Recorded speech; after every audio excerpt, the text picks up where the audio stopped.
Welcome back to robotics cafe's Python series. और इस part में हम सीखेंगे कि कैसे यूजर इनपुट ले सकते हैं पाइथन में जब हम कोड कर रहे हो। जैसे मैंने आपको बताया था कि हम जब भी वेरिएबल बनाते हैं, समझ लो हमने वेरिएबल्स बनाए, दो वेरिएबल्स बनाए एक्स और वाई। अब इस वेरिएबल्स में हम क्या डालते हैं? वैल्यू डालते हैं। अब वैल्यू कुछ भी हो सकती है। अब ये वैल्यू इंट में भी हो सकती है, इंटीजर जैसे नंबर्स जो होते हैं। एसटीआर में भी हो सकती है, कैरेक्टर्स जैसे कि ए बी सी डी या किसी का नाम, ये सब भी हो सकता है ना। तो वाई में भी सेम। अब यहां पर हमने अभी तक क्या सीखा था कि डेवलपर जब हम कोड कर रहे हैं तो डेवलपर इन वैल्यूज को पहले से ही कोड में असाइन कर देता था। ठीक है, अब हम ऐसा चाहते हैं कि डेवलपर ना दे, एक्स और वाई की जो वेरिएबल की वैल्यू जो है वो डेवलपर ना दे, वो यूजर दे। एक्स और वाई की वैल्यू क्या हो? यूजर देगा एक्स और वाई की वैल्यू क्या है। ठीक है, तो चलो मैं आपको बताता हूं ये है क्या। User input in Python, Python allows the user to give input while it is executing और रनिंग द कोड। मतलब जब कोड एग्जीक्यूट हो रहा होता है, जो यूजर उस पाइथन प्रोग्रामिंग को यूज कर रहा होता है, तो वो क्या कर सकता है? वेरिएबल्स की जो वैल्यू मैं बोल रहा हूं, अगर डेवलपर ने बोला कि ये वैल्यू मुझे यूजर से लेनी है, तो वो हम यूजर दे सकते हैं। That means we are able to ask input from the user. अब सिंटैक्स क्या है इसका? ये वाला सिंटैक्स, बिल्ट इन फंक्शन जो होता है ना, इनपुट हम यूज करते हैं इनपुट और ये ब्रैकेट पैरेंथेसिस लगाते हैं, तो ये होता है हमारा इसके अंदर हम यूज करते हैं सिंटैक्स। ठीक है, तो चलो अब हम करके देखते हैं। हम अपने गूगल कोलैब में जाएंगे। जैसे आप लोग जानते हैं गूगल कोलैब कैसे खोलते हैं, आपको बस गूगल क्रोम में अपने जीमेल के साथ साइन इन करना होता है और गूगल कोलैब लिखकर साइन इन करना होता है, बस इतना ही, बहुत सिंपल प्रोसेस होता है। ठीक है, अब जैसे कि मैं यहाँ पर इसको इसको मैं हटा देता हूँ अभी। मैं यहाँ पर एक न्यू कोड प्लस कोड करके मैं आपको दिखाता हूँ मैं क्या करना चाहता हूँ। ठीक है, अब देखो मैंने जैसे कि अभी तक क्या करा था, एक्स की वैल्यू मैं क्या हूँ, मैं एक डेवलपर हूँ। डेवलपर ने एक्स की वैल्यू दे दी थी, वाई की वैल्यू दे दी थी 20 लिख दिया था, और वाई की वैल्यू समझ लो 30 दे दिया। ठीक है, अब मैं प्रिंट करा रहा हूँ यहाँ पर कि प्रिंट करा रहा हूँ जैसे the value of x is, ये आकर कोमा डालकर एक्स ऐसे लिखता था। तो आप जब मैं प्रिंट कराता था तो क्या आता था? The value of x is 20। ये वाला जो एक्स था ये तो एज इट इज, जो भी डबल कोट्स में लिखता हूँ ना, वो एज इट इज आ गया यहाँ पर, the value of X X as it is आ गया। ठीक है, उसके बाद मैंने कोमा डाला और बाद में मैंने बिना कोट्स के एक्स लिखा, डबल कोट्स नहीं डाला, ये एक्स अभी बिना डबल कोट्स डाल के लिखा है, इसलिए क्या कर लेगा, ये इधर से वैल्यू उठा लेगा। इसने जो ये सोचेगा कि चलो ठीक है ऐसी वेरिएबल डिक्लेयर है, उसकी वैल्यू क्या है वो उसने उठा लिया। अब क्या है कि ना, मैंने डेवलपर ने असाइन कर रखा है कि एक्स की वैल्यू क्या है। ठीक है, उसी तरीके से अगर मुझे मैं करा रहा हूँ वाई की वैल्यू, ठीक है, तो मैं लिखूंगा the value of y is क्या है, कोमा डालकर y लिखूंगा मैं। अब मैं रन करूंगा तो आप देख सकते हो द एक्स इज 20 आ जाएगा, the value of y is 30 आ जाएगा। ठीक है, सो आप देख सकते हो यहाँ पर the value of x is 20 और the value of y is 30 आ गया। अब मैं क्या चाहता हूं, यूजर से इनपुट लेना चाहता हूं एक्स की और वाई की वैल्यू। मैं क्या करूंगा, मैंने बोला था ना इनपुट हम यूज कर सकते हैं। यहां पर मैंने क्या करा, इनपुट ले लिया। ठीक है, इनपुट फंक्शन। ठीक है, अब मैं क्या करूंगा, एक्चुअली इनपुट क्या होता है ना, इनपुट फंक्शन जो हम लेते हैं ना, ये वो बाय डिफॉल्ट स्ट्रिंग होता है। देखा लिखा ना, read a string from standard input. जब हम नॉर्मली करते तो सिर्फ स्ट्रिंग को रीड करता है। अगर हमने सिर्फ ऐसे लिखा ना, इनपुट एंटर the first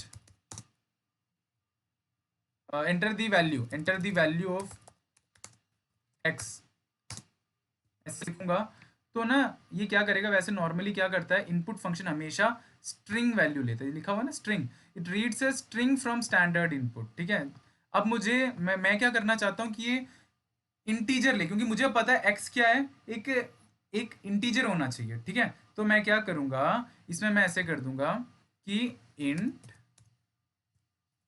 लिखूंगा, पहले ही मैं इंट कर दूंगा कि इंटीजर आ जाए इनपुट, और यहां पर मैं ब्रैकेट क्लोज कर दूंगा। ठीक है, अब मैं यहां पर रन करूंगा। अब आप हम देखते क्या होगा। अब देखो अब आ गया ना, जब रन कर रहा है तो enter the value of x. अब मैं कुछ भी ले सकता हूँ, 50 ले सकता हूँ। ठीक है, अब मैंने फिक्स 50 लिया और क्या आया, the value of x is 50 and the value of y is 30। तो यूजर ने 30, वाई इज 30 मैंने पहले से ही दे रखा है। ठीक है, डेवलपर ने लिखा हुआ वाई इज 30। अगर डेवलपर बनाना चाहता है कि वाई की भी वैल्यू यूजर से ही मांगे, तो हम ऐसे कर सकते हैं, इंट ले लूंगा मैं फिर से और इनपुट। ठीक है, क्योंकि मुझे इनपुट के आगे इंट लेना इसलिए जरूरी है क्योंकि इनपुट बाय डिफॉल्ट स्ट्रिंग लेता है हमेशा, वो इंटीजर नहीं लेता। तो हमें इंटीजर, हमें इनपुट को बोलना पड़ता है कि भैया इंटीजर वैल्यू लेनी है आपको इनपुट में, तो इसलिए मुझे यहाँ पर इंट लिखना पड़ता है। ठीक है, अब मैंने यहाँ पे लिखा इनपुट में, मैं लिखूंगा कि क्या लिखा है, enter the value of y. ठीक है, तो अब मैं रन करके देखूंगा,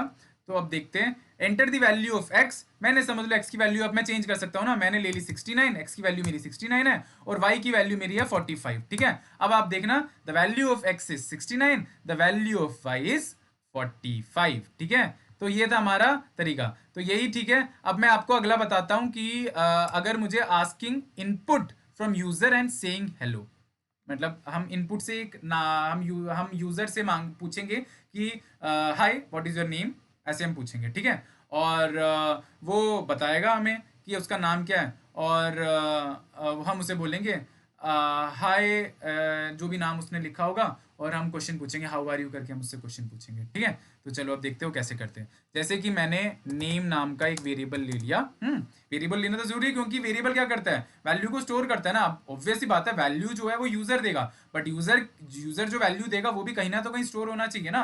तो नेम नाम का वेरिएबल तो हमें बनाना बहुत जरूरी है। वेरिएबल हमने बना दिया, वेरिएबल क्या हमने लिखा, नॉर्मल इनपुट। अब मुझे क्या करना है, मुझे नंबर नहीं लेना, अब मुझे नंबर नहीं लेना। ठीक है, अब मुझे स्ट्रिंग लेना है ना, तो स्ट्रिंग क्या करता है कि अगर मुझे नॉर्मली स्ट्रिंग लेना है तो मुझे नॉर्मल इनपुट लिखूँ ना तब भी काम चलेगा। मुझे एसटीआर, मुझे इनपुट को बताने की जरूरत नहीं है, भैया अब तुम एसटीआर वाला स्ट्रिंग वाला नंबर लेने वाले हो तो एसटीआर लगाना, ऐसे जरूरत नहीं है, बाय डिफॉल्ट वो एसटीआर ही लेता है। ठीक है, तो इनपुट मैंने लिखा और मैंने लिखा हाय व्हाट इज योर नेम, मैंने ऐसे लिखा। ठीक है, और वो अब यूज इनपुट मांगेगा, उसके बाद मैं प्रिंट कराऊंगा कि जब वो नाम लिख देगा ना, उसके बाद मैं प्रिंट कराऊंगा कि ओ नाइस नेम, इतना प्रिंट कराने के बाद कोमा डाल दूंगा और वो यहां से वैल्यू उठाएगा नेम की, है ना। तो मैं क्या करूंगा, बस नॉर्मल नेम बिना कोट्स के नेम लिख दूंगा। ओके, और मैं इससे पूछूंगा कोट्स में ही, अब मुझे हाउ आर यू पूछना है, इससे हाउ आर यू ये पूछना है मुझे। तो बस अब मैं यहाँ पर इसको मैं रन करता हूँ। अब आप देख सकते हो क्वेश्चन आ रहा है, hi what is your name, user से पूछ रहा है hi what is your name, मैंने लिखा अखिल। ओके, अब देखना क्या आएगा, oh nice name Akhil, how are you. अभी मुझसे क्वेश्चन पूछने लग गया। ठीक है, ऐसे ही हम है ना चैटबॉट बना सकते हैं हम अपना, ऐसे ऐसे कर करके ना, बहुत सारे इफ-एल्स वगैरह जब हम आगे पढ़ेंगे ना, तो हम अपना चैटबॉट तक बना सकते हो। ठीक है, तो चलो ये था हमारा कि नेम, उसने इनपुट में हमसे नाम पूछा और व्हाट इज योर नेम हमने लिखा, नाम दे दिया और उसने हमसे बातचीत कर रहा, हमारा नाम देकर। अगर मैं फिर से रन कोड को रन करूं और अगर मुझसे पूछ रहा है hi what is your name और मैं यहाँ पे ले रहा हूँ विभोर, मैंने नाम लिया। ठीक है, और मैंने रन करा, ओ नाइस नेम विभोर, हाउ आर यू, क्वेश्चन आने लगे, है ना। सो यूजर से इनपुट ले रहा और उस इनपुट को मैं यूज कर रहा हूँ। ठीक है, अब चलो अगला क्वेश्चन करते हैं, asking to input as number and calculating the sum of both the number. ठीक है, क्या कर रहा हूं, मेरे को करना क्या है, asking to input as number, अब मुझे दो इनपुट लेने नंबर में। तो जैसे ही उसने मुझसे बोला, क्वेश्चन में आया कि दो इनपुट लो, नंबर में होना चाहिए, तो मुझे दिमाग में आ गया कि भैया मुझे बताना पड़ेगा इनपुट के पहले कि वो इंट में होना चाहिए। एंड कैलकुलेट करना सम ऑफ बोथ द नंबर, मतलब मुझे एडिशन करवाना है दोनों नंबर की भी। चलो मेरे को समझ आ गया कैसे करना, मैं रेडी हूं। तो मैंने क्या करा, num1 करके मैंने एक वेरिएबल बनाया, उसके अंदर मैंने इनपुट लिखा, तभी मेरे दिमाग में स्ट्राइक आया कि भैया ये तो बाय डिफॉल्ट एसटीआर को लेता है और नंबर मुझे सेव कराना, तो मुझे कंप्यूटर वाले भैया, पाइथन वाले भैया को मुझे बताना पड़ेगा कि भैया इंट इंट मुझे बताना पड़ेगा इसमें। ठीक है, और मैंने यहाँ पे लिया int input enter the first number, enter the first number. ठीक है, मैंने यहाँ पे बता दिया, और मैंने ये जो ब्रैकेट, जो यहाँ पे जो ब्रैकेट लिया था ना, उसको क्लोज करना है। दो ब्रैकेट ओपन है तो दो ब्रैकेट क्लोज भी तो होने चाहिए, तो यहाँ पे मैंने दो ब्रैकेट क्लोज भी कर दिया। अब मेरे को एक और दूसरा नंबर भी लेना है, num2 नाम का अगला मैंने ले लिया, और मैंने इंट और इनपुट, क्योंकि इनपुट क्या होगा, इंटीजर होगा ना, इसलिए मुझे लेना पड़ रहा है। ठीक है, enter the second number, enter the second number करूंगा मैं यहाँ पर। Okay fine, enter the second number, और अब मैं यहाँ पर क्या करूंगा, प्रिंट कराऊंगा कि जो सम होगा, द सम मतलब मुझे ऐसे प्रिंट कराना, सम एस करके मैं प्रिंट करा दूंगा, कोमा में लिख दूंगा मैं num1 प्लस num2। ठीक है, और मैं रन कर रहा हूँ इसको। अब देखते क्या होता है। मुझसे पूछ रहा है enter the first number, enter the first number मैंने समझ लो 25 लिखा, ठीक है। एंटर द सेकंड नंबर मैंने लिखा 36। अब ये मुझसे बोल रहा है कि द सम इज 61। तो मैं देखा मैंने एडिशन कर दिया ना, नम 1 प्लस नम 2 करके, ठीक है। तो ये बहुत ही आसान था, तो ये मैंने एडिशन भी कर दिया। अब जैसे कैलकुलेटर की तरह ही काम करवा दिया ना मैंने। अगर मुझे डिफरेंस निकालना था, अगर डिफरेंस निकालना था तो वो भी हो जाता मेरे से, ठीक है। द डिफरेंस इज करके नम 1 माइनस नम 2 कर दूंगा, और यहाँ पे थोड़ा स्पेस डालूं, चिपक रहा है वर्ड्स, ठीक है। तो यहाँ पे ऐसे वर्ड स्पेस डाल दूँ। अब मैं रन करता हूँ, ठीक है। तो अब देखना क्या आएगा। एंटर दी फर्स्ट नंबर मैंने लिखा 60 और मैंने दूसरा नंबर लिखा 20। अब डिफरेंस इज 40, ठीक है। तो देखो मेरे कैलकुलेटर की तरह काम करने लग गया ये। अब asking the number as input and display output as double the given number. ओ ध्यान से पढ़ो। अब मैं बोल रहा हूँ कि मुझे एक इनपुट ही लेना है, नंबर में ही मैं इनपुट लूंगा, और जो भी नंबर में इनपुट लूंगा उसका जो आउटपुट मुझे वो नंबर दिखाने की डबल हो जाए, ठीक है। तो मैं समझ गया कोडिंग में क्या करना है। मतलब क्या कर रहे हो कि अगर मैं यूजर से मांगूंगा 2 तो आउटपुट आना चाहिए 4, ठीक है। अगर मैं यूजर से मांग रहा हूँ 6, उसका डबल हो जाना चाहिए आउटपुट, मतलब 12 हो जाना चाहिए। अगर मैं यूजर से मांग रहा हूँ 10 तो उसका आउटपुट हो जाना चाहिए 20, ठीक है। मैं चाहता हूँ कि आप है ना मेरी वीडियो को पॉज करो और देखो कि आप कर पा रहे हो कि नहीं कर पा रहे हो, ठीक है। चलो ठीक है, आई होप आपने ट्राई जरूर करा होगा पॉज करके। नहीं करा तो कोई बात नहीं, सीख लेते हैं यहाँ पर। जैसे कि मैं कोई भी एक वेरिएबल ले लेता हूँ। मैं वेरिएबल ले रहा हूँ, नंबर नाम का एक वेरिएबल ले रहा हूँ। मैं कुछ भी ले सकता हूँ ना, तो वेरिएबल मैंने कुछ भी ले लिया, नंबर नाम का एक वेरिएबल लिया, और उसमें मैं लिख रहा हूँ इंट इनपुट, क्योंकि मुझे पता है ना इनपुट क्या होगा, इंटीजर में होगा, है ना। तो नंबर होगा ना, तो इंट लेना मुझे जरूरी है। और मैं इससे बोल रहा हूँ कि enter the number and I will double it, ठीक है।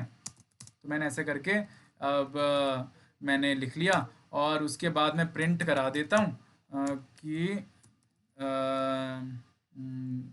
डबल द नंबर एस करके मैं यहाँ पर कोमा डाल दूंगा, और मैं लिख दूंगा यहाँ पर नंबर प्लस नंबर, ठीक है। अब मैं रन करके देखता हूँ कि क्या आता है। अभी यहाँ पर पूछ रहा है मुझसे कि enter the number and I will double it. मैंने लिखा 20, और यहाँ पर आउटपुट आ गया the double the number is 40। Okay fine. तो उसी तरीके से अगर मैं कुछ और नंबर लिखता है यहाँ पर, जैसे कि समझ लो मैं 25 लिख रहा हूँ और the double the number is 50। Okay fine. I hope आपको ये यूजर इनपुट वाला कंसेप्ट समझ आ गया है कि कैसे हम यूज कर सकते हैं और यूजर से कैसे हम इनपुट लेते हैं, ठीक है। तो चलो अगले वीडियोस के लिए मेरा वेट करना। Do subscribe the channel. Okay bye bye, wait for my next video.